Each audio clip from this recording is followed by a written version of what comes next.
बेटा आपके पास फंक्शन की डेफिनेशन के बाद हमारे पास आता है types of functions. Type of function में आपके पास सबसे पहले आ रहा है अलजेब्रिक फंक्शंस। ऐसे आपके पास फंक्शंस जिसमें हमारे पास अलजेब्रिक एक्सप्रेशन इन्वॉल्व हों, आपके पास अलजेब्रिक फंक्शंस आ जाते हैं। अलजेब्रिक फंक्शंस आपके पास डिफरेंट टाइप्स के होते हैं। उसमें पॉलिनोमियल फंक्शंस होते हैं जिसमें पॉलिनोमियल आपके पास फॉर्म इन्वॉल्व हो, यानी कि आपके पास इक्वेशन की फॉर्म 2x की पावर 4 प्लस 3x की 3 माइनस 2x प्लस 1।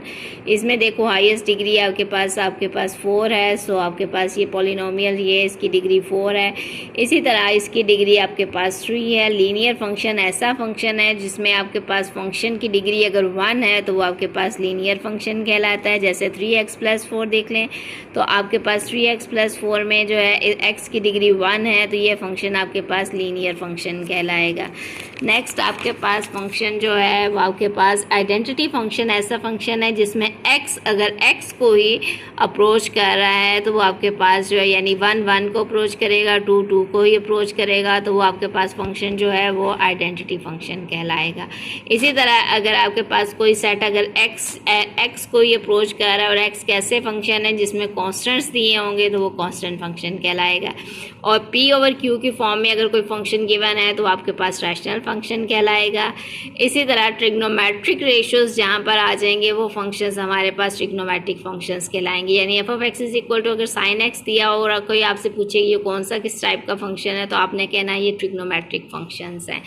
इसमें आपके पास डिफरेंट इनकी डोमेन एंड रेंज दी हुई है। ये सारी डोमेन रेंज आपने फर्स्ट ईयर में पढ़ी हुई हैं, आप इनको रिकॉल कर लीजिएगा। नेक्स्ट इन्वर्स फंक्शंस हैं, ऐसे फंक्शंस जिसमें इन्वर्स ट्रिग्नोमेट्रिक रेशियोज यूज़ हो रहे हैं वो आपके पास इन्वर्स ट्रिग्नोमेट्रिक फंक्शंस कहलाते हैं। एक्सपोनेंशियल फंक्शंस भी ऐसे ही हैं, इसमें एक्सपोनेंशियल यूज़ हो रहा होता है।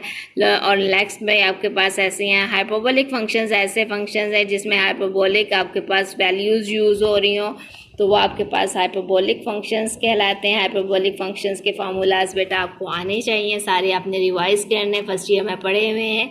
इसी तरह आपने इन्वर्स हाइपरबोलिक फंक्शंस के भी फार्मूलाज को आपने रिवाइज करना है।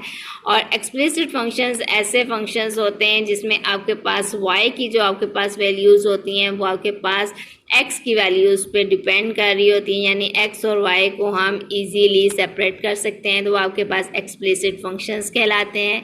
इम्प्लिसिट फंक्शंस ऐसे फंक्शन होते हैं जिसको हम अलहदा नहीं कर सकते। इसमें देखिए एक्स स्क्वायर तो आपके पास अलहदा, लेकिन एक्स वाई को किसी भी तौर पे हम एक्स और वाई को अलहदा नहीं कर सकते, तो ये आपके पास फंक्शन कैसा फंक्शन कहलाता है, ये आपके पास इम्प्लिसिट फंक्शन कहलाता है।